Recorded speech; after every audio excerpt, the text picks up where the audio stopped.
This is for year 11 methods. It's explaining where we get our exact values in the first quadrant from.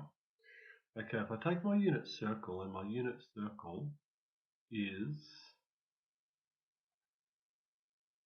1 unit in radius, so therefore these coordinates will be 1 and 0, 0 and 1, -1 and 0, 0 and -1. And I'm going to take point P to be anywhere on this unit circle. So for example, if point P was here, then I could generate a right angle triangle where that's the right angle. This is my angle theta. That if point P had the coordinates x, y, then this right angle triangle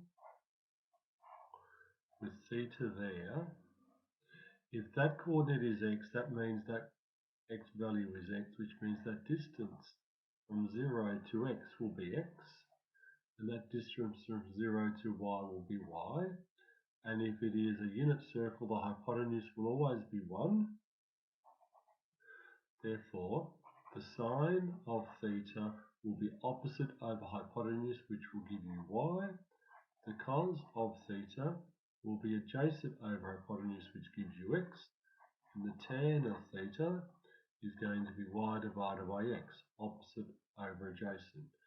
So I could rename these coordinates. The x is the same as the cos of theta, and the y coordinate is the sine of theta. So what I'd like to do is to use this idea to work out the exact value of sine, cos and tan for all of these values in the first quadrant. Okay, so let's put point P here. Point P is at 0 degrees or 0 radians. The x value is 1. The x value is the cos of 0, so the cos of 0 is 1. The y value is 0. Sine is the y value, so that's going to be 0. And tan will be y divided by x. 0 divided by x is 0. Okay, I'm now going to put point P here, where point P is 90 degrees or pi on 2. The x value, which is 0, the x value is the cosine, so that's going to be 0. The y value is the sine, so that's going to be 1. And the tan will be y divided by x, which is 1 divided by 0, which is undefined. Okay, now I'd like to consider 45 degrees, which is pi on 4. So this here was pi on 4.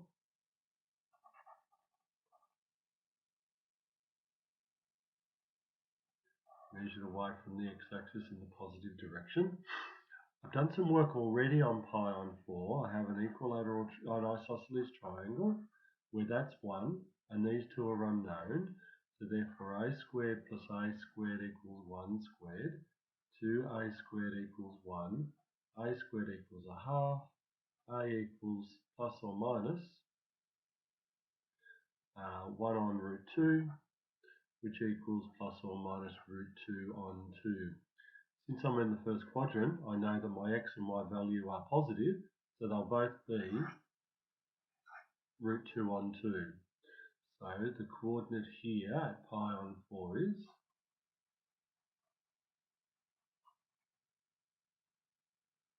root 2 on 2, root 2 on 2. Therefore, the x coordinate is root 2 on 2. X is cosine, so it's going to be root 2 on 2. Y will also be root 2 on 2. And tan, which is x divided by y, is going to be 1. Okay, I'm now going to consider point P being here at 30 degrees or pi on 6. So here's my pi on 6, there's my angle, there's point P. I need to know the x and y coordinates. I've done some work previously on 30 and 60 degree angles, and I've calculated that that's going to be a half, that's going to be 1, and that will be root 3 on 2. Which means this is the x coordinate, so that's root 3 on 2. This is the y coordinate, that's going to be a half. So for pi on 6 or 30 degrees, the sine will be the y coordinate. The y coordinate is 1/2. The cosine will be the x coordinate, which will be root 3 on 2, and the tan will be y divided by x, which is 1/2 over root 3 on 2, which equals 1/2 times 2 on root 3. The 2's cancel to leave 1 on root 3, or like a rational denominator, root 3 on 3. Root 3 on 3, or you could write it as 1 on root 3. Now I'm going to move point P and put it up here at 60 degrees. Now the thing about 60 degrees, here's 60 degrees, that's 30 degrees. That's actually the same triangle, except it's been flipped around. So this half will now be here, and this root 3 on 2 will actually be here, which means the x coordinate is 1/2 and the y coordinate is root 3 on 2. So for 60 degrees, or pi on 3, the sine, which is the y coordinate, is root 3 on 2.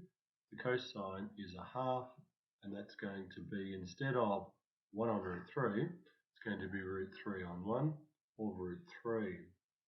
So there are my values in the first quadrant. What we notice, if we then move into the second quadrant, is that when I'm looking at 2 pi on 3, the values are actually the same, except the signs change. X will be negative here, which means that sine will be negative and sine will be positive, tan will be negative, and cos will be negative. In this quadrant where the x and the y is negative, sine will be negative, cos will be negative, but tan will be positive.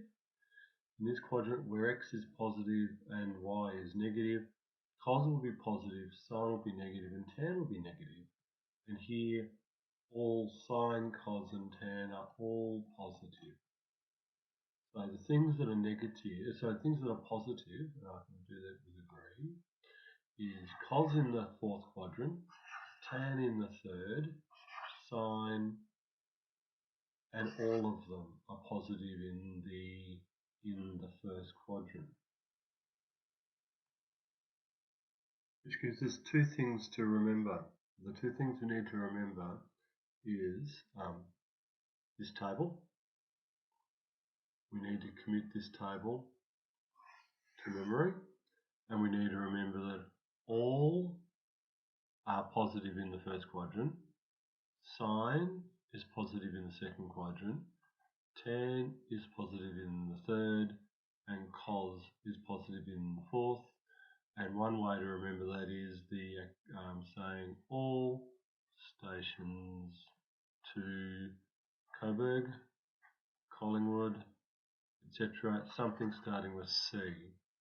Now, how is this table easy to remember? I'll give you an indication of what I do. With the angles start at 0. I have pi on 6, I skip pi on 5, pi on 4, pi on 3, pi on 2. Sine starts at 0, finishes at 1. They're all over 2. This is root 1, root 2, root 3. Cos is the same as sine except it's upside down, so it's got a 1 there and a 0 down there. They're all over 2. Root 1, root 2, root 3. Tan also starts at 0 but finishes at undefined. It's 1 in the middle, and then I've got my root 3s. Root 3 divided by 3, root 3. There's my table.